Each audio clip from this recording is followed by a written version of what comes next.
Pemirsa, pengumuman hasil seleksi tes seleksi kemampuan bidang atau SKB bagi calon pegawai negeri sipil tahun 2020 akan diumumkan 30 Oktober 2020. Tes SKB diikuti 315 peserta.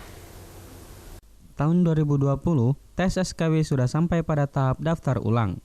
Pada tanggal 8 Agustus kemarin, peserta sudah mencetak nomor ujian. Selain itu, pelaksanaannya menunggu jadwal dari BKN. Dan tempat tes SKB akan dilaksanakan di kantor regional 7 BKN di Palembang.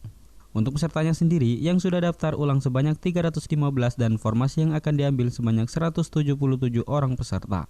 Setelah tes SKB ini selesai, peserta tinggal menunggu pengumuman kelulusan yang akan diumumkan pada tanggal 30 Oktober 2020.